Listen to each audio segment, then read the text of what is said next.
Assalamualaikum warahmatullahi wabarakatuh. Alhamdulillah wassalatu wassalamu ala rasulillah. Dan insya Allah kita akan masuk ke bab 79 sekarang, doa ucapan kepada pengantin. Kalau seandainya kita menghadiri acara perkawinan, tentu dengan syarat kita diundang, ya.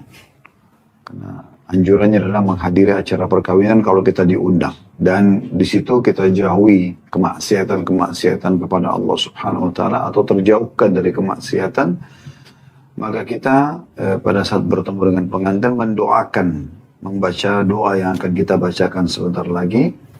Dan kalau seandainya Anda tidak bisa hadir dalam acara perkawinannya, Anda bisa ucapkan di masa kita sekarang melalui medsos ataupun misalnya melalui handphone kita masing-masing di WA misalnya atau di SMS kita bisa berikan ucapan doa ini. Ya, ini sunnah Nabi SAW untuk diucapkan. Jadi baik kita hadir ataupun tidak hadir, kita bisa tetap mengucapkan dan meraih pahala dari doa ini. Doa yang diajarkan Nabi SAW di dalam hadis yang diriwayatkan oleh para ahli sunan kecuali An-Nasa'i. Dan ini berarti disebutkan oleh Tirmidzi, Ibnu Majah, Abu Daud, yang dikenal dengan ahli sunan, Ad-Darimi. Maka mereka menyebutkan, dan ini disebutkan juga oleh Syekh Albani dalam Sahih At-Tirmidzi, jadi 1 halaman 316. Di mana Nabi SAW menganjurkan kalau bertemu dengan pengantin kita membaca atau mengucapkan Barakallahu laka wa baraka alaika wa jama'a bainakuma fi khair. Artinya, semoga Allah memberkahimu dalam kelapangan hidup melalui pernikahan ini, dan juga memberkahimu dalam kesulitan, maksudnya memberimu solusi bila engkau menghadapi permasalahan, dan juga mengumpulkan kalian berdua dalam kebaikan. Mengumpulkan kalian berdua dalam kebaikan. Kita akan bahas dulu berhubungan dengan masalah doa ucapan kepada pengantin ini. Jadi ada anjuran memang dalam Islam teman-teman sekalian untuk saling mendoakan sesama muslim. Kemarin pekan lalu kita membahas doa bersin, walaupun temanya berbeda sekali ya. Tetapi pada saat seorang muslim atau muslimah bersin lalu dia memuji Allah mengatakan Alhamdulillah, maka disunnahkan kita membalas mengatakan Yarhamkallah kalau laki-laki dan Yarhamkillah kalau perempuan. Kalau dia mengatakan segala puji bagi Allah, kita mengatakan semoga Allah merahmatimu karena kau memuji Allah di situ. Kemudian yang bersin tadi yang mengatakan Alhamdulillah karena didoakan oleh saudaranya, dia membalas mengatakan Yahdikumullah wa yuslih balakum. Semoga Allah berikan kalian hidayah dan memperbaiki keadaan kalian. Jadi teman-teman sekalian, ya, kita bisa lihat di sini saling mendoakan. Bukankah juga kita dianjurkan untuk saling mengucapkan salam satu sama yang lain? Bahkan Nabi SAW mengatakan kalau dua orang muslim sedang jalan dan terpisahkan oleh pohon atau batu, ya, kemudian bertemu, maka sebaiknya mengucapkan salam. Assalamualaikum, maknanya semoga keselamatan dunia akhirat selalu bersama. Warahmatullah, dan juga rahmat Allah, karunia Allah. Wabarakatuh, dan keberkahan. Di sini disebutkan bahwasanya ya, kita dianjurkan untuk mengucapkan dan saling mengucapkan doa. Bukankah kalau saudara kita sakit, muslim, kita dianjurkan menjenguknya lalu mengucapkan doa juga? Ya, tahur ma'asyifa insyaallah. Semoga jadi pembersihan dosa dan kesembuhan selalu ada. Gitu kan. La ba's, dalam riwayat lain, semoga tidak masalah bagi kamu. Tahurun insyaallah, semoga jadi pembersihan dosa-dosa dengan izin Allah. Jadi kita lihat memang hampir di setiap lini kehidupan kita ini kita dianjurkan mendoakan. Bahkan Nabi SAW mengatakan, tidak ada seorang muslim yang mendoakan muslim yang lain kecuali Allah akan berikan untuk dia di setiap muslimnya satu pahala. Jadi dianjurkan sekali kita membaca misalnya Allahumma gfir lil muslimina wal muslimat misalnya. Ya Allah ampunilah setiap muslim dan muslimah. Anda bisa bayangkan kalau jumlah orang muslim misalnya, ya misal 2 miliar. Maka Anda mendapatkan pahala mereka. Belum lagi dikatakan wal mu'minina wal mu'minat al ahya minhum wal amwat. Orang mukmin dan mukminah juga serta orang yang hidup dan orang yang meninggal di antara mereka. Jadi kita dianjurkan mengucapkan dan kita akan dapat setiap muslimin satu pahala. Bahkan Nabi SAW mengatakan doa seorang muslim terhadap muslim yang lain, ya, itu diijabah oleh Allah Subhanahu wa Ta'ala. Baik, di hari kegembiraan, hari pernikahan, sangat dianjurkan kita mendoakan. Kita mendoakan si mempelai. Nanti akan ada bab setelahnya, bab 80, doa si mempelai itu sendiri, terutama laki-laki kepada istrinya yang baru saja dinikahi. Makna daripada potongan pertama, barakallahu laka, semoga Allah memberkahi ya, engkau dalam ya, kehidupanmu ini, dalam pernikahanmu ini. Makna berkah tercukupi. Itu makna berkah. Kalau orang mengatakan makanan ini berkah, maknanya dicukupi atau mencukupi, gitu kan? Sebagaimana sabda Nabi SAW, tidak ada makanan yang diletakkan untuk 3 orang, kecuali cukup untuk 4 orang. Diletakkan untuk 4 orang, kecuali cukup untuk 5 orang. Allah SWT berkahi. Jadi semoga saja suamimu, istrimu, ini cukup buat kamu. Artinya menjadi pemenuh terhadap kebutuhanmu. Itu namanya barakallahu laka.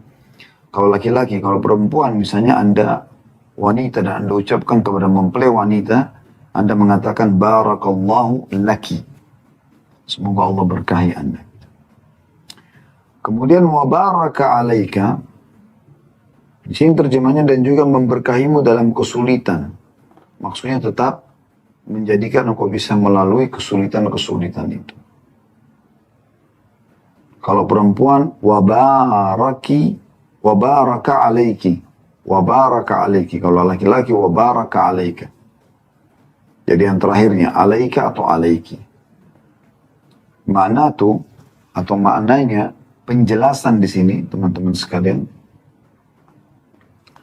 Kalau dalam kehidupan rumah tangga itu akan ada suka dukanya.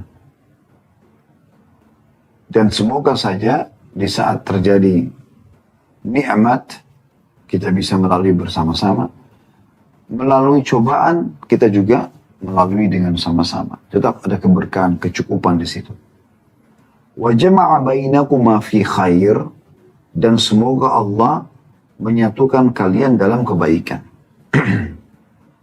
Maksudnya adalah ketaatan kepada Allah SWT, keimanan, ya, selalu saling memaklumi, saling memaafkan, saling menutupi kekurangan, melengkapi kekurangan, menutupi aib-aib gitu. Nah ini makna daripada doa ini. Kemudian kita akan masuk ke bab ke-80, karena ini berhubungan semuanya ya. Doa yang diucapkan pengantin dan orang yang membeli hewan tunggangan. Dalam hadis disebutkan, apabila salah seorang di antara kalian menikahi seorang perempuan atau membeli seorang sahaya, maka hendaklah dia mengucapkan Allahumma inni as'aluka khairaha wa khaira ma jabaltaha alaihi wa a'udhu bika min syarriha wa syarri ma jabaltaha alaihi. Ya Allah, sungguhnya aku memohon kepadamu kebaikan perempuan ini dan kebaikan apa yang telah engkau ciptakan pada dirinya. Dan aku memohon perlindungan kepadamu dari keburukan perempuan ini dan keburukan apa yang telah engkau ciptakan pada dirinya. Di sini dikatakan, dan apabila dia membeli unta, hendaklah memegang ujung atas punuknya, lalu mengucapkan doa tersebut. Ini disebutkan dalam hadis Abu Dawud jilid 2 halaman 248 dan Ibnu Majah jilid 1 halaman 617. Doa ini teman-teman memberikan gambaran kepada kita agar setiap suami sebelum menggauli istrinya ada adab-adabnya. Ini sudah kami jelaskan panjang lebar di bedah buku tentang masalah atau bedah buku mahkota pengantin, bedah buku membahas pernikahan tuntas dari A sampai Z ya. Itu ada buku judulnya seperti itu. Pernah kami bedah buku-buku ini, walaupun buku yang kedua tadi bahasan pernikahan dari A sampai Z itu belum tuntas. Tetapi umumnya di dalam buku-buku ini memang disebutkan adab-adab orang pada saat sudah menikah. Jangan seperti serigala yang kelaparan, langsung saja main gauli istrinya. Apalagi kalau istrinya adalah seorang gadis yang belum pernah disentuh oleh laki-laki. Gitu kan. Disunnahkan oleh Nabi SAW, walaupun janda yang sudah dinikahi, mungkin sudah pernah berhubungan biologis, dianjurkan dia pertama sekali membaca doa ini pada saat ketemu. Biasanya setelah akad nikah, dipertemukan dua mempelai. Maka dia membaca, Allahumma inni as'aluka khairaha. Ya Allah, aku minta kebaikannya perempuan ini. Wa khaira ma jabaltaha alaihi. Dan kebaikan yang telah engkau ciptakan pada dirinya. Tabiat-tabiatnya, ya, semuanya kebaikan-kebaikan. Wa'udhu bika min syarriha, dan kalaupun dia punya keburukan, maka aku berlindung kepadamu dari keburukannya. Wa syarri ma jabaltaha alaih, dan keburukan yang telah engkau ciptakan pada dirinya. Misalnya kalau dia punya karakter-karakter buruk, semuanya ya Allah hilangkan. Lalu bagaimana Ustaz kalau kami sudah terlanjur menikah, kami nggak faham sunnah ini? Apakah masih bisa baca sekarang? Bisa. Kalau Anda niatkan untuk membaca, tidak ada masalah. Karena Anda kan status suami. Walaupun sudah punya anak Ustaz, walaupun.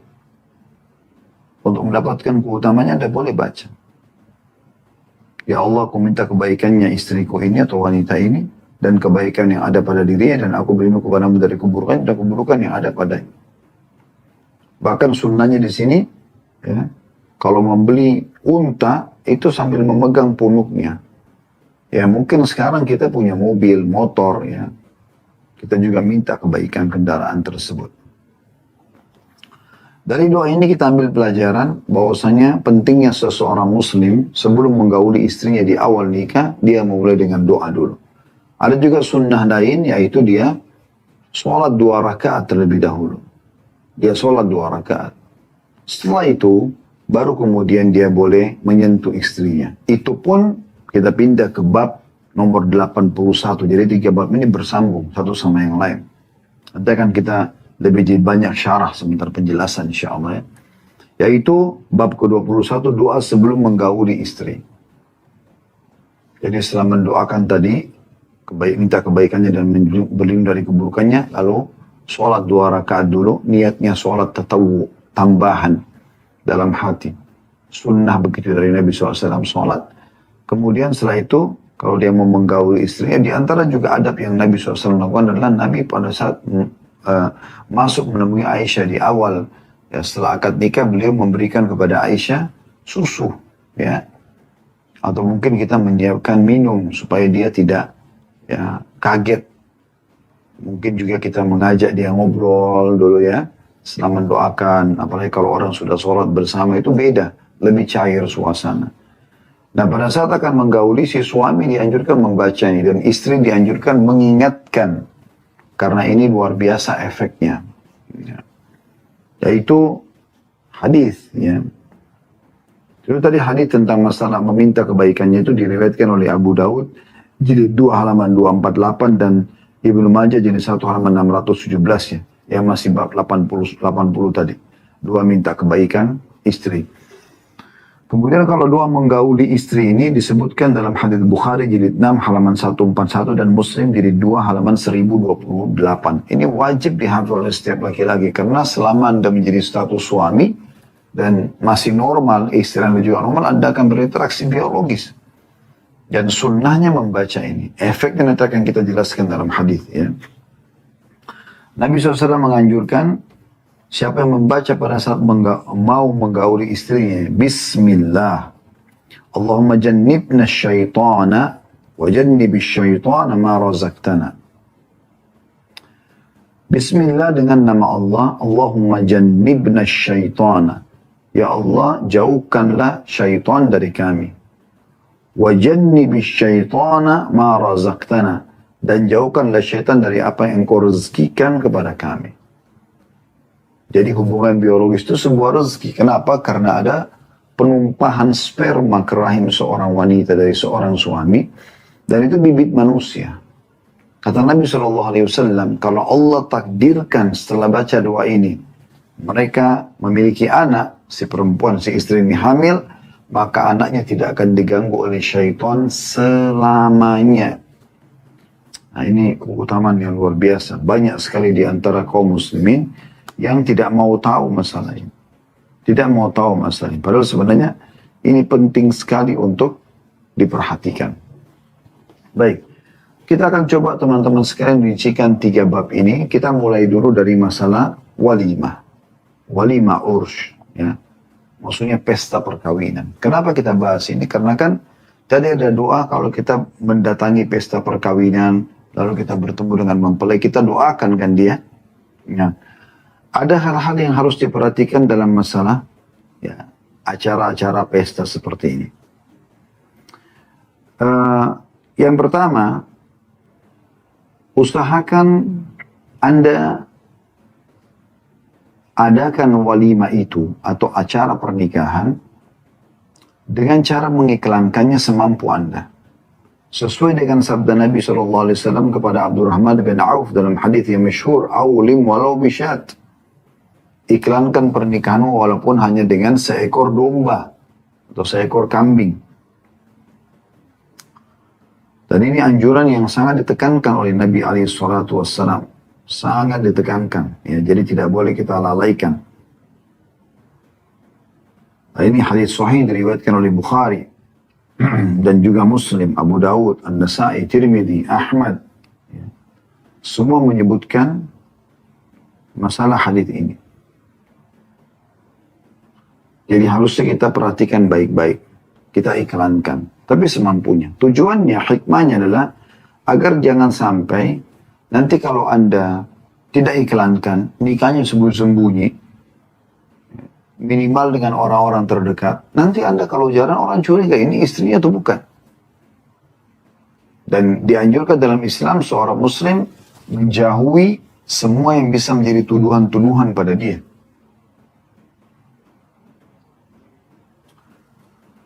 Dan juga dianjurkan pada saat Anda membuat walimah, menjalankan hadis Nabi SAW, beliau mengatakan, "Syarrut ta'ami ta'amul walimah, yud'a ilaiha al-agniya'u wa yutrakul masakin, wa man lam ya'ti ad-da'wata faqad asallaha wa rasulah." Makanan paling buruk dari acara walimah adalah yang hanya mengundang orang-orang kaya untuk makan dan meninggalkan orang-orang miskin untuk diundang. Artinya undang orang-orang miskin pun. Bukan hanya orang-orang eksklusif. Hanya karena Anda merasa Anda punya jabatan. Sehingga kerabat Anda pun, bahkan kerabat yang miskin pun Anda tidak mau undang. Dan barang siapa kata Nabi SAW, yang tidak menghadiri undangan walimah, maka dia durhaka kepada Allah dan Rasulnya. Berarti Anda diwajibkan untuk hadiri, ya. Tidak boleh Anda tidak hadiri. Anda hadiri selama memang tidak melanggar agama di situ. Hadis ini hadis sahih diriwayatkan Bukhari dan Muslim juga Abu Dawud, ya. Jadi Anda harus perhatikan di sini, Anda hadir, ya. Tapi inti bahasan kita adalah bagaimana orang yang buat acara walimah menyiapkan makan semampu dia tentunya. Tadi kalau kita sudah bilang tolok ukurnya adalah seekor kambing minimal. Kalau dia mampu ya. Kemudian kalau dia mampu lebih banyak tidak masalah. Tapi undang semua pihak. Semampu dia. Yang kaya dan miskin gitu. Sehingga Anda tidak mendapatkan di sini ancaman Nabi SAW menjadi makanan yang buruk gitu. Dan bagi orang yang diundang, sebaiknya hadir. Kemudian selanjutnya, yang ketiga Anda perhatikan teman-teman sekalian, undangan kita undang yang kaya dan miskin, tapi hati-hati. Undangan-undangan ini, usahakan lebih banyak kepada orang-orang yang baik-baik. Jangan orang-orang yang ugal-ugalan, orang-orang yang rusak Anda undang. Karena Nabi SAW mengingatkan dalam sebuah hadis, La tusahibu illa mu'minan, wa la ya'kulu ta'amaka illa taqi. Janganlah engkau bergaul melainkan dengan orang-orang mukmin dan jangan makan makananmu melainkan orang-orang yang bertakwa. Ya. Begitu kata Nabi SAW mengingatkan kita. Nah, di sini hadis Hasan riwayat Abu Dawud, Tirmidzi, Al-Hakim, Ahmad dari sahabat Abu Sa'id Al-Khudri radhiyallahu anhu. Artinya kita berusaha maksimal mengundang. Jangan malah kita undang ahli maksiat. Karena kalau kita undang orang-orang yang rusak, pemabuk atau pezina misalnya. Tentu kalau kita tidak tahu, umum tidak ada masalah. Tapi kalau kita sudah tahu dan dia bisa menjadi masalah nanti di acara undangan kita, dia malah melakukan perbuatan-perbuatan yang haram, ya. Ini malah kita kena tampiasannya karena kita yang mengundang gitu kan. Jadi yang pertama tadi iklankan, yang kedua undang orang-orang kaya dan miskin. Yang ketiga, usahakan yang diundang ya dari undangan tersebut.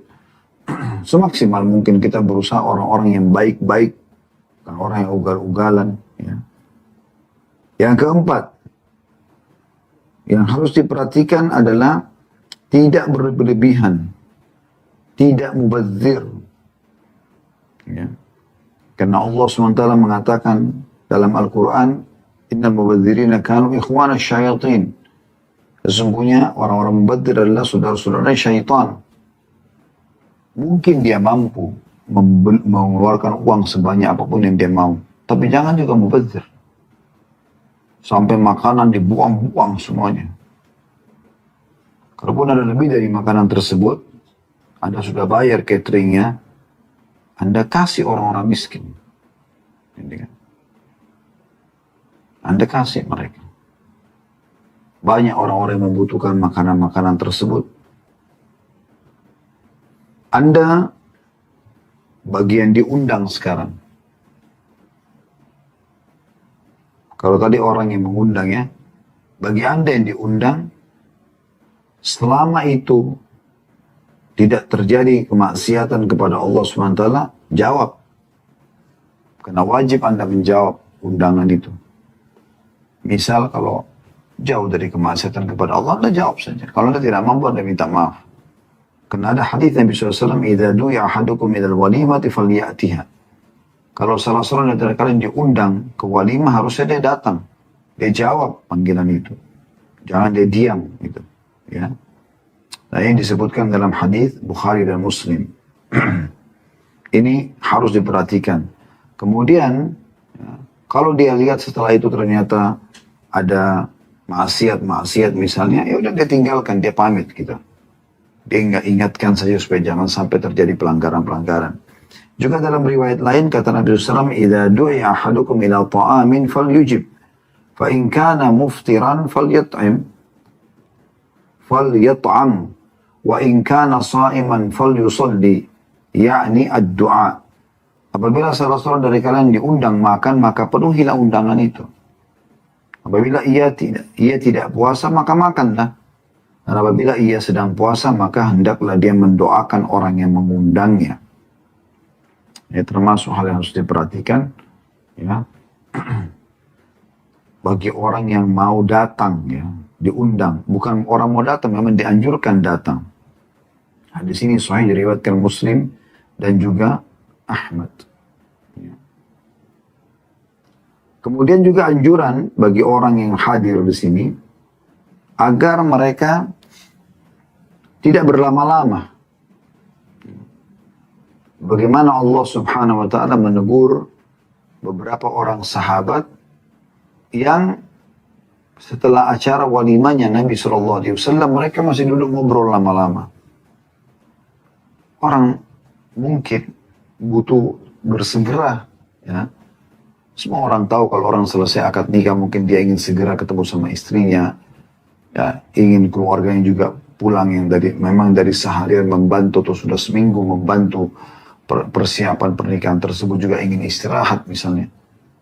Anda, kata Allah SWT, فَإِذَا طَعِمْتُمْ فَانْتَشِرُوا. Kalau sudah diberikan makan, maka selesai gitu.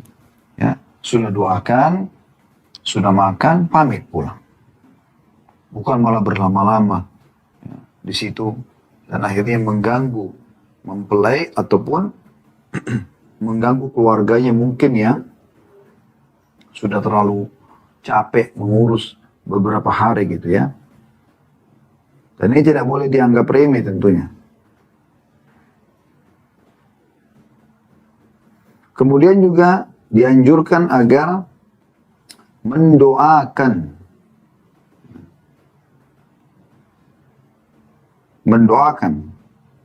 orang-orang yang sudah mengundang itu. Seperti misalnya doa Nabi SAW, Allahumma gfir lahum warhamhum wabarik lahum fima razaqtahum. Ya Allah, ampunilah mereka, sayangilah mereka, berkahilah apa-apa yang Engkau karuniakan kepada mereka. Ini dianjurkan kita doakan. Dalam riwayat lain, riwayat Imam Muslim, Allahumma barik lahum fima razaqtahum waghfir lahum warhamhum. Ya Allah, berkahilah apa-apa yang Engkau karuniakan kepada mereka, ampunilah mereka dan sayangilah mereka. Ada lafaz lain, Allahumma at'im man at'amani wasqi man saqani. Ya Allah, berikanlah makan kepada orang yang memberi aku makan dan berilah minum kepada orang yang memberi aku minum. Ada banyak lafaz-lafaz doanya ya. Dalam riwayat yang lain, aftar indakumus sha'imun. Ya, telah berbuka di sisi kalian orang-orang yang berpuasa. Ini juga dianjurkan dibaca pada saat orang berikan kita buka puasa ya. Wa akala ta'amukumul abrar wa sallat alaikumul malaikah. Dan telah menyantap makanan kalian orang-orang yang baik dan para malaikat juga telah mendoakan kalian. Jadi ini termasuk anjuran. Ya. Kemudian ada juga yang luput dari saya tadi. Bagi orang yang punya acara ya, punya acara walimah, kita kembali tadi ke yang punya acara walimah, ada tambahannya. Dia boleh untuk anak-anak kecil dan kaum wanita itu memukul rebana. Sebagaimana hadis Nabi SAW, "Faslu ma bainal halali wal harami ad-duffu was-sawtu fin nikah." Pembeda antara perkara halal dan perkara haram pada pesta pernikahan adalah rebana dan nyanyian.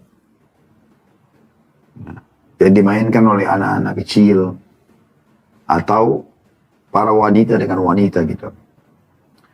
Juga berdasarkan hadis Aisyah. Tentu ini riwayat ini disebutkan oleh An-Nasai, Tirmidzi, Ibnu Majah, Ahmad, Al-Hakim, dan semua sepakat menyatakan hadis ini adalah hadis yang sahih ya. Kemudian juga dari riwayat Aisyah radhiyallahu anha, dia pernah mengantar mempelai wanita ke tempat mempelai laki-laki dari kalangan Ansar. Lalu Rasulullah SAW bertanya kepada Aisyah, "Ya Aisyah tu, ma kana ma'akum lahu, fa innal ansara yu'jibuhumul lahu." Wahai Aisyah, apakah ada hiburan yang menyertai kalian? Maksudnya pada saat mengantar mempelai perempuan ini, ada nggak yang kalian jadikan sebagai hiburan? Sebab orang-orang Ansar suka dengan hiburan. Dalam riwayat lain beliau SAW mengatakan, apakah kalian mengirim bersamanya seorang gadis ya untuk memukul rebana dan menyanyi? Aisyah bertanya, apa yang dia nyanyikan ya Rasulullah? Maka Nabi SAW ajarkan lafadznya, atainakum fahayyuna nuhayyikum. لولا الذهب الأحمر ما حلت بواديكم لولا الحنطة السمراء ما سمنت أذاريكم. Jadi saya ulangi, atainakum artinya kami telah datang kepada kalian, fahayyuna nuhayyikum, maka hormatilah kami, sambutlah kami pun akan hormati kalian, atau kami akan sambut kalian. Laula zahabul ahmaru ma hallat biwadikum. Kalau bukan karena emas merah, maka niscaya kampung kalian tidaklah mempesona. Ya. Walaulal hintatus samra'u ma saminat adharikum. Dan kalau bukan karena gandum berwarna coklat, maka niscaya gadis-gadis kalian tidak akan gemuk. Tidak akan gemuk, ya. Ini dianjurkan untuk disebutkan oleh Aisyah radhiyallahu anha kepada wanita, mempelai wanita yang sedang didampingi tadi, supaya menambah kegembiraannya. Dan ini hadis hasan diriwayatkan oleh Ibnu Majah, Ahmad, Al-Baihaqi. Dan dinyatakan hadis ini hadis yang hasan. Berarti kita dianjurkan, boleh gitu kan. Boleh di sini. Nah ini berhubungan dengan masalah adabnya orang yang punya walimah dan adab orang yang diundang ke walimah itu. Jadi kita iklankan walimah itu, ya, undang semua lini, orang kaya, orang miskin, ya. Kemudian usahakan undangannya juga jangan mengundang orang-orang yang rusak akhlaknya, bobrok, yang bisa merusak nanti acara kita, malah dia membuat kemaksiatan di situ, ya. Kemudian tidak boleh mubadzir, ya. Tidak boleh ada kemaksiatan, ini juga luput tadi, tidak boleh ada kemaksiatan, ya. Dia usahakan hindari kemaksiatan, karena dia kalau menjadi penyebab datangkan penyanyi-penyanyi yang terbuka pakaiannya, ya dia siapkan minuman keras misalnya, atau apa, ini kan akan menjadi penyebab dia panen dosa, ya. Kemudian tadi sudah kita tambahkan juga, ya, di antaranya adalah orang yang punya acara, tadi mereka, mohon maaf saya pastikan lagi, membolehkan mendatangkan hiburan, tapi rebana dengan nyanyian khusus perempuan dengan perempuan. Baik itu perempuan yang nyanyikan atau anak kecil yang nyanyikan. Dan sudah diajarkan Nabi SAW tadi kepada Aisyah. Sementara orang yang datang diundang, ya wajib menjawabnya selama tidak ada kemaksiatan, tidak berlama-lama di situ. Ya, setelah acara, setelah mendoakan dua mempelai, kemudian pamit, ya tidak berlama-lama habis makan. Jadi menjawab undangan dulu, mendoakan mempelai, boleh makan, kemudian segera balik, ya tidak berlama-lama di situ. Nanti bisa mengganggu orang-orang yang ada di situ. Kemudian yang terakhir, yang kelima, doakan. Yang kedua, mempelai atau doakan umumnya orang-orang yang telah mengundang Anda. Ini poin berhubungan dengan masalah walimanya, dan ini yang kita bahas di bab tadi. Ya. Doa untuk orang menikah. Ya. Yaitu di bab 79. Baik teman-teman sekalian, kita akan masuk kepada bahasan lanjutannya tentang bagaimana suami istri pada saat awal ketemu, ya, setelah akad nikah, ya, pada saat malam pertama kalau bahasa kita, ya, dan seterusnya setelah itu. Maka ada hal-hal yang harus diperhatikan. Yang paling umum, dan tadi yang disinggung adalah dalam dua bab itu, selain mendoakan atau berdoa kepada Allah agar diberikan yang terbaik dari istri ini, karena dia akan menjadi tetangga, ya, bantal kita. Dan ingat, jangan salah dalam memilih. Kata Nabi SAW, takhayyaru linutafikum.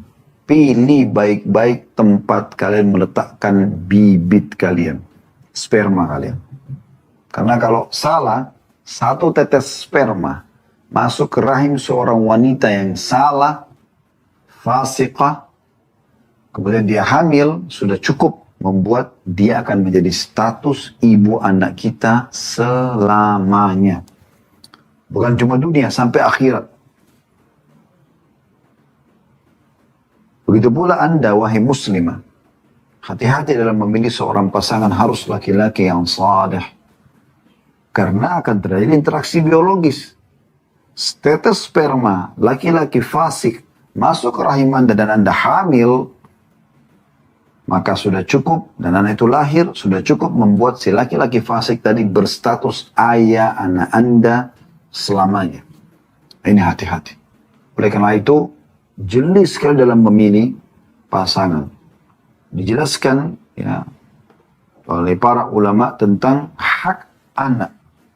Umumnya kalau Anda baca buku-buku tentang hak anak, maka kalau yang jeli sekali, mereka akan menulis pertama sekali memilih pasangan yang baik. Di antaranya buku yang pernah kami bedah, Bagaimana Mendidik Anak dalam Islam. Jeli sekali di situ dijelaskan bagaimana para ulama menitik beratkan sekali justru hak anak sebelum dia lahir adalah pilih orang tua yang pas buat dia. Apakah ibu atau ayah. Gitu loh. Karena ini penting sekali. Baik. Itu dulu. Kita tidak bicara orang kalau sudah terlanjur memilih pasangan yang salah. Itu ada bab sendiri.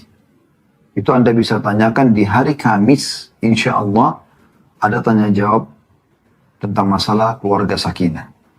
Saya sedang membahas sekarang idealnya. Gitu kan? Baik. Orang berumah tangga. Setelah memilih pasangan yang tepat, tolak ukurnya adalah agama keduanya, maka Anda akan sering kali interaksi dengan pasangan ini. Ada beberapa induk judul dalam hidup kita yang harus kita pegangi. Dalam interaksi berumah tangga. Pertama, kenali biologisnya. Yang kedua, kenali karakternya. Yang ketiga, kenali keluarganya. Ya. Kita mulai dengan pertama, kenali biologisnya. Maksudnya, biologis ini kan akan selalu terjadi. Bahkan ini adalah obatnya rumah tangga itu. Ini vitaminnya gitu. Kapan biologis ini sehat, maka akan sehat yang lainnya. Kapan ini buruk, maka akan buruk yang lainnya. Dan di sini, dalam Islam ditata dengan rapi biologisnya. Nggak boleh sembarangan. Makanya tadi ada doa pada saat mau biologis. Doa sebelum biologis. Bahkan ada anjuran untuk sholat dulu. Gitu kan. Maka perlu yang pertama adab dalam Islam berjima ini. Ya, dalam kenali. Ya, biologisnya dia. Ikhlaskan niat. Agar kita ingin melakukan biologis tersebut karena perintah Allah. Bukan sekedar hawa nafsu. Karena memang kita dianjurkan untuk melakukannya. Sesuai dengan sabda Nabi SAW dalam hadits Abu Dzar radhiyallahu anhu yang masyhur, "Fi bidi ahadikum shadaqah." Di hubungan intim kalian ada pahala yang besar. Para sahabat bertanya, "Ya Rasulullah, ya, apakah kami menggauli istri kami sementara kami dapat kenikmatan, kami juga dapat pahala?" Kata Nabi SAW, "Bagaimana kalau seandainya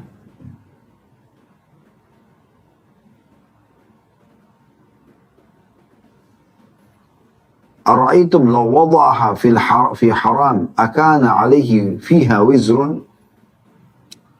Bagaimana kalau ya, kalian atau salah seorang dari kalian meletakkan pada yang haram, apakah dia dapat dosa? Fakadzalika idza wada'a fil halal kana lahu ajr. Demikian juga kata Nabi SAW, kalau dia letakkan pada yang halal, maka dia akan dapat pahala. Artinya interaksi biologis kalau diniatkan karena Allah, bukan hanya hawa nafsu dapat pahala. Dan di sini disetarakan oleh Nabi SAW, kurang lebih ya, antara zina yang dosa besar dengan biologis yang halal ini. Artinya ini dosa besar, ini pahala besar gitu. Oleh karena itu kata sebagian ulama, syaitan pasti akan selalu menggoda agar jangan terjadi biologis yang sehat ini. Terkadang subhanallah kena masalah perkara-perkara sepele saja, perkara kecil, sudah cukup membuat kita ngambekan, akhirnya tidak terjadi interaksi biologis. Padahal sebenarnya di situ ada pahalanya. Kemudian juga dianjurkan sekali ya, untuk Ya, tidak memulai langsung interaksi biologis, maaf, meletakkan kemaluan di kemaluan, tapi memulainya dengan pembukaan dalam sebuah riwayat yang hasan. Kata Nabi SAW, mulailah dengan para utusan-utusan. Bahasa santunnya Nabi SAW. Kata para sahabat, ya Rasulullah, apa utusan-utusan itu? Kata Nabi SAW, ciuman. Ya. Juga Nabi SAW menanyakan kepada Jabir, kau nikah sama janda atau gadis? Kata Jabir, janda ya Rasulullah. Kata Nabi SAW, kenapa bukan gadis? Sehingga engkau bisa banyak bercumbu dengannya dan dia bercumbu denganmu. Karena umumnya kalau gadis dia lebih semangat untuk selalu melayani suaminya dibandingkan dengan janda. Mungkin ada saat-saat di mana dia jenuh. Tapi bukan berarti orang salah menikah dengan janda. Karena Nabi SAW dari semua istri beliau cuma satu gadis, Aisyah, yang lainnya janda. Gitu kan? Cuma Nabi SAW memberikan gambaran dalam hadits ini, yang dalam hadits riwayat Bukhari Muslim ini sebenarnya tentang masalah potongan haditsnya, fatula'ibuha wa tula'ibuk. Ya. Engkau akan bisa bercumbu mesra dengannya, dia pun bercumbu mesra denganmu. Artinya kalau dia tidak punya pengalaman sebelumnya, akan beda sekali interaksi biologisnya. Dia akan selalu fokus kepada pasangannya ini. Kemudian yang ketiga ini jadi bahasan kita adalah membaca doa tadi. Ya. Sebagaimana kata Nabi SAW, "Lau anna ahadakum idza arada ya'ti ahlahu faqala bismillah." Kalau seseorang katakan ingin menggauli istrinya, kemudian dia membaca dengan nama Allah, Allahumma jannibna syaitani, ya Allah jauhkan kami dari syaitan, wa jannibi syaitani ma razaqtana, jauhkanlah syaitan dari apa engkau karuniakan kepada kami. Kata Nabi SAW, fa innahu in yuqaddaru bainahuma walad fi dhalik lam yadurruhu syaitanun abada. Ketahuilah, kata Nabi SAW, jika Allah Subhanahu wa Ta'ala menakdirkan lahirnya anak dari hubungan intim tersebut, karena sudah baca doa tadi, maka syaitan tidak akan bisa mencelakakan anak itu selamanya. Hadis ini riwayat Bukhari dan Muslim. Yang keempat harus diperhatikan adalah boleh menggauli istri dengan gaya apapun, kecuali yang diharamkan, yaitu meletakkan kemaluan di kemaluan pada saat haid dan nifas, atau meletakkan kemaluan di dalam dubur. Sesuai dengan firman Allah Subhanahu wa Ta'ala dalam surah Al-Baqarah, surah nomor 2 ayat 223. Yang bunyinya, a'udzubillahi minasyaitonirrajim, nisa'ukum harthun lakum fa'tu harthakum anna syi'tum wa qaddimu li anfusikum. Al-ayah, artinya istri kalian adalah lahan atau tanah tempat kalian bercocok tanam. Maka datangilah tanah tempat bercocok tanam itu bagaimana saja kamu kehendaki. Dan dahulukan diri kalian. Maksudnya Imam Nawawi berkata rahimahullah, yang namanya ladang atau tempat bercocok tanam pada wanita adalah di kemaluannya, yaitu tempat mani bersemai untuk mendapatkan keturunan. Ini adalah dalil bolehnya menyetubuhi istri di kemaluannya. Terserah dari arah depan, belakang, atau istri dibalikkan. Ini bukan aib ya, karena ini dijelaskan oleh Nawawi dalam Syarah Sahih Muslim. Di jilid 10 halaman 6. Dan disebutkan dari hadits Jabir bin Abdullah radhiyallahu anhuma, beliau berkata, "Kanatil Yahud taqul idza jama'aha min wara'iha ja'al waladul ahwal." Dahulu orang-orang Yahudi berkata, kata Jabir radhiyallahu anhu ya, di Madinah orang-orang Yahudi mengatakan, jika menyetubuhi istri dari arah belakang, maka mata anak nantinya bisa juling. Lalu turunlah firman Allah Subhanahu wa Ta'ala, Al-Baqarah 223 tadi, nisa'ukum harthun lakum fa'tu harthakum anna syi'tum wa qaddimu li anfusikum. Istri-istrimu adalah seperti tanah tempat kamu bercocok tanam. Maka datangilah tanah tempat bercocok tanam itu bagaimana saja kamu kehendaki. Hadis riwayat Bukhari dan Muslim. Dalam riwayat lain, Nabi SAW bahkan lebih jelas. Ya, disebutkan oleh At-Tahawi di jilid 3 halaman 40. Ya. Halaman 41 ya. Dalam syarah Ma'an Athar dengan sanad sahih, kata Nabi SAW, mukbilatan wa mudbiratan makana fil farji. Terserah mau dari arah depan atau arah belakang selama di kemaluan. Dari riwayat ini kata ulama jelas ya, menyanggah anggapan keliru orang Yahudi yang mengatakan terlarang melakukan hubungan seksual dari belakang gitu ya. Padahal sebenarnya boleh asal di arah kemaluan, bukan di dubur ya. Karena dubur hukumnya haram. Dubur hukumnya haram. Kemudian juga ya, kita masuk ke poin yang kelima. Selain poin keempat tadi tentang masalah menyetubui istri dari arah manapun, yang kelima adalah yang tidak boleh, yaitu menyetubui istri dalam dubur. Sebagaimana sabda Nabi SAW, ya, beliau sabda dalam hadis Sahih riwayat Imam Ahmad, dalam hadis Hasan riwayat Imam Ahmad, jadi 2 halaman 479, yang berbunyi mal'unun man atan bra'atan fi duburiha. Benar-benar terlaknat orang yang menyetubui istrinya di duburnya. Juga hadis Abu Hurairah radhiyallahu anhu yang kata Nabi SAW, man ata haidan aw imra'atan fi duburiha aw kahinan faqad kafara bima unzila ala Muhammadin sallallahu alaihi wasallam. Barang siapa yang menyetubui wanita haid, lagi darah keluar atau memasukkan kemaluan di kemaluan, atau menyetubui wanita di dalam duburnya, maka ia telah kufur terhadap apa yang diturunkan kepada Muhammad sallallahu alaihi wasallam. Maaf, ada potongannya, atau mendatangi dukun. Jadi ada 3 hal dalam hadis ini ya. Siapa yang menggauli istrinya di kemaluannya pada saat haid, nifas juga masuk dalamnya, atau istri di duburnya, atau mendatangi dukun, maka dia telah kufur terhadap apa yang diturunkan kepada Muhammad sallallahu alaihi wa ala alihi wa sahbihi wasallam. Kemudian juga hal yang harus diperhatikan, ya, boleh saja seseorang memvariasikan hubungan biologis, tidak harus di atas ranjang, di sofa, dia bisa di kamar mandi. Kenapa dibahas ini? Karena pernah terjadi.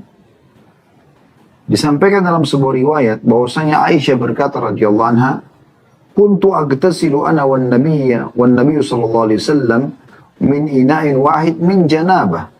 Aku pernah mandi bersama Nabi sallallahu alaihi wasallam dari satu bejana dan kami berdua dalam keadaan junub. Diriwayatkan oleh Bukhari dan Muslim. Ya. Al-Hafidh Ibnu Hajar Al-Asqalani rahimahullah berkata, Ad-Dawudi berdalil dengan hadis ini untuk menyatakan bolehnya seorang suami melihat aurat istrinya dan sebaliknya. Pendapat ini dikuatkan dengan kabar yang diriwayatkan oleh Ibnu Hibban dari jalan Sulaiman bin Musa, bahwasanya ia ditanya tentang hukum seorang suami melihat aurat istrinya. Maka Sulaiman pun berkata, aku pernah bertanya kepada Atha tentang hal ini. Yang menjawab, aku pernah menanyakan permasalahan ini kepada Aisyah. Maka Aisyah radhiyallahu membacakan hadis ini, ya, membawakan hadis ini dengan maknanya. Kita pindah ke poin yang ketujuh tentang masalah tidak bolehnya istri menolak ajakan suami. Ini termasuk adab. Kalau suami menolak ajakan istri, ini berbeda bahasannya. Tapi umumnya dalam dalil ini tentang masalah istri yang menolak. Karena memang istri Allah berikan wanita itu bisa klimaks sampai beberapa kali gitu. Dan dia tidak terganggu sebenarnya dengan berulangnya suaminya minta misalnya. Kalau suami tidak seperti itu, mungkin sekali klimaks dia butuh waktu yang cukup lama gitu. Makanya Nabi SAW mengatakan dalam hadits Abu Hurairah radhiyallahu anhu, "Idza da'a ar-rajulu imra'atahu ila firasyi fa'abat an taji'a la'anatha al-malaikatu hatta tusbih." Jika seorang pria mengajak istrinya ke ranjang lantas si istri enggan memenuhinya, maka malaikat akan melaknatnya hingga waktu subuh. Hadis riwayat Bukhari Muslim. Ya. Kemudian termasuk juga hal yang harus diperhatikan, ya, seringnya melakukan hubungan biologis ini. Dan kalau Anda ingin mengulanginya, dianjurkan ini yang ke-8 ya, Anda berwudu terlebih dahulu. Mana disebutkan dalam sebuah hadis yang sahih, di mana Nabi SAW mengatakan jika salah seorang dan terkadang ingin mengulangi hubungan biologis itu, maka hendaklah dia berwudu, karena itu akan lebih memotivasinya.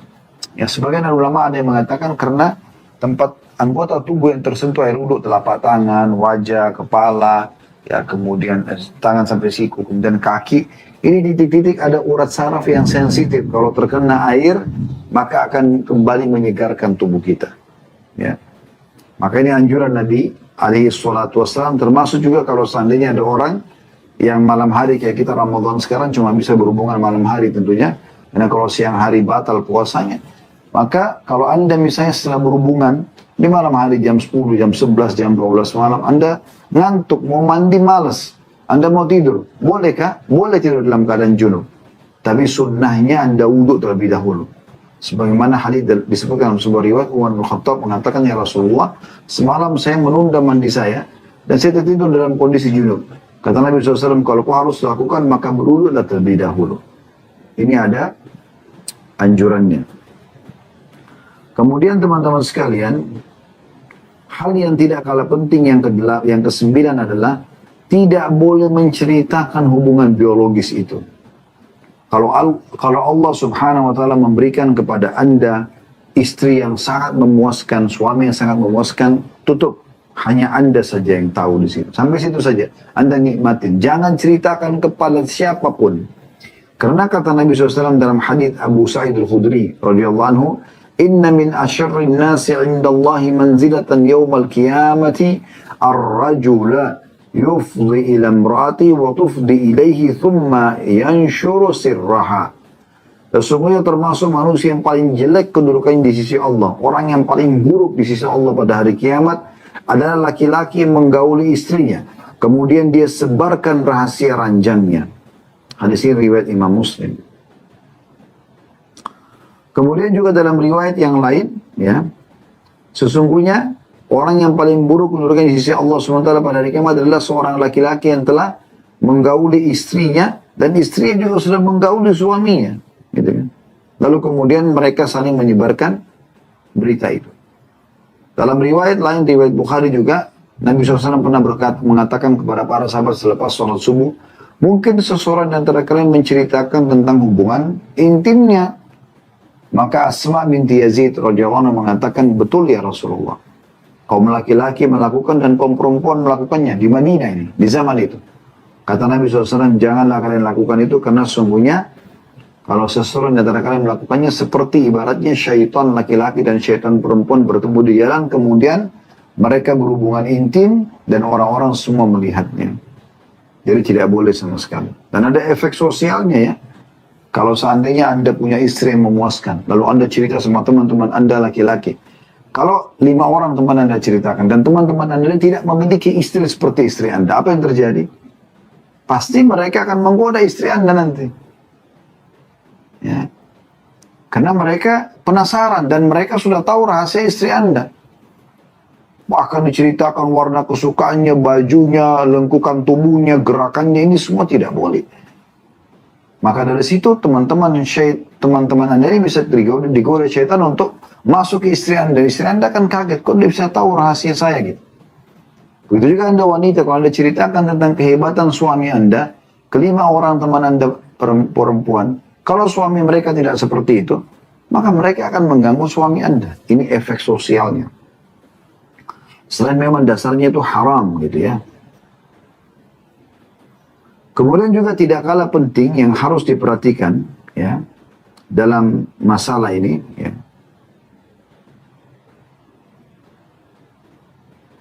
Kalau seandainya seseorang di antara kita, ini mungkin yang ke-9 ya, laki-laki terutama, perempuan juga masuk dalamnya. Tapi ini umumnya laki-laki. Kalau Anda di luar sana tertarik melihat ada seorang wanita yang bisa mengundang syahwat Anda, segera kembali kepada istri. Itu disebutkan dalam sebuah riwayat ya, riwayat ini riwayat sahih, riwayat Imam Muslim. Bahwasanya Jabir bin Abdullah bercerita radhiyallahu anhu, Nabi SAW pernah melihat seorang wanita lalu ia mendatangi istrinya Zainab yang saat itu sedang menyamak kulit miliknya. Lantas beliau menyelesaikan hajatnya, maksudnya berjima, berhubungan intim. Lalu keluar menuju para sahabatnya, seraya berkata, Inna imra'ata tuqbilu fi surati syaitanin, wa tudbiru fi surati syaitanin. فَإِذَا أَبْصَرَ أَحَدُكُمُ امْرَأَةً فَلْيَأْتِ أَهْلَهُ فَإِنَّ ذَلِكَ يَرُدُّ مَا فِي نَفْسِهِ. Sesungguhnya wanita datang dalam rupa syaitan. Bukan dia syaitan, tapi syaitan bisa datang yang menghiasi pada perempuan tersebut sehingga laki-laki tertarik untuk tergoda. Dan pergi juga, kalaupun tidak sempat menggoda, pada saat dia pergi sudah cukup juga untuk menggoda. Syaitan bisa menghiasi itu. Jika seseorang di antara kalian melihat seorang wanita yang menakjubkan, membuat dia terpengaruh, maka hendaklah ia mendatangi atau segera menggauli istrinya. Karena hal itu akan menolak sesuatu yang terdapat dalam dirinya, maksudnya syahwatnya. Dan ini hal penting untuk digarisbawahi, ya. Karena laki-laki biasanya syahwatnya besar, maka dia lampiaskan kepada pasangannya, ya. Kemudian juga yang perlu diperhatikan adalah yang ke-11, atau yang ke-10, ya. Adab dalam masalah biologis ini. Kalau Anda datang dari safar, jangan langsung buat kejutan datang ke istri, kecuali sudah memberitahukan. Dan tidak boleh memata-matai istri. Tidak boleh memata-matai. Jangan bilang, saya mau tahu dia selingkuh atau tidak. Bukan tugas kita begitu. Orang mukmin tidak akan lakukan itu. Allah SWT mengatakan, wala tajassasu, jangan kalian saling memata-matai. Kata Nabi SAW, la tajassasu, jangan kalian saling memata-matai. Nabi SAW mengingatkan masalah itu dalam sebuah hadits riwayat Bukhari Muslim. Idza qadima ahadukum lailan. Kalau salah seorang dari kalian tiba di malam hari. Kalau salah seorang di antara kalian tiba di malam hari dari safar. Fala ya'tiyanna ahlahu turuqan. Hatta tastahiddal maghibatu. Wa tantashita asya'ithah. Atau asya'ithah. Jika salah seorang di antara kalian datang di malam hari dari safar, jangan dia mendatangi istrinya langsung. Berikan kabar terlebih dahulu, agar istri itu, ya, mencukur bulu-bulu kemaluannya dan menyisir rambutnya. Dan ini menandakan juga pentingnya, ya, seorang istri selalu hati-hati dalam menghadapi suaminya. Tidak boleh dia menghadapi suami dalam kondisi dia berantakan. Harus selalu dalam keadaan ideal. Rambutnya rapi, wangi, bajunya seksi, badannya bagus. Semua harus begitu. Karena laki-laki itu sensitif. Kapan dia cium satu bau busuk, ada laki-laki yang mau terbuka menyampaikan pada istrinya. Ada yang tidak. Dia langsung tinggalkan dan tidak lagi interaksi biologis. Beda dengan perempuan. Perempuan kalau cinta sama suaminya, biar bau keringat suaminya mungkin dia suka. Walaupun mungkin umumnya orang suka bau wangi. Tapi karena sukanya dia tidak masalah dengan suaminya. Tapi kalau laki-laki tidak seperti itu. Makanya diingatkan Nabi SAW di sini. Juga Jabir bin Abdullah mengingatkan dalam sebuah riwayat yang sahih diriwayatkan Imam Muslim. Naha Rasulullah SAW an yatruka ar-rajulu ahlahu laylan yatakhawwanuhum, ya, atau yatakhawwanahum tepatnya, yatakhawwanuhum. Saya ulangi, ya, hadisnya kata Jabir bin Abdullah, naha Rasulullah sallallahu alaihi wasallam an yatruka ar-rajulu ahlahu laylan yatakhawwanuhum aw yaltamis atharatihim.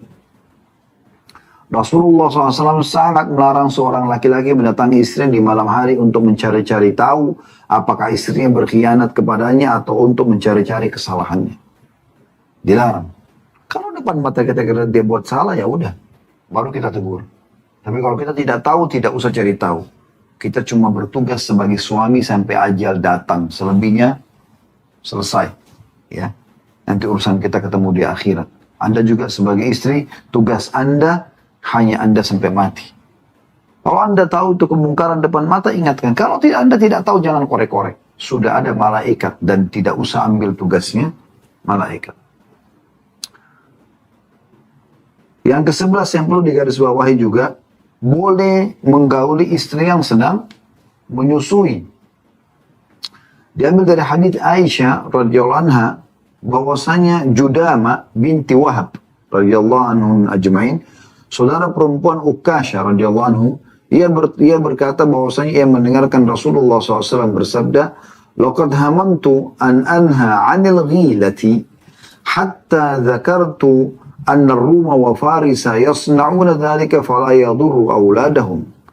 Sesungguhnya kata Nabi SAW, semula aku ingin melarang kalian dari perbuatan gila. Gila, pakai ghain ya, bukan gila bahasa Indonesia ya, gila. Maksudnya menggauli istri kalau lagi menyusui.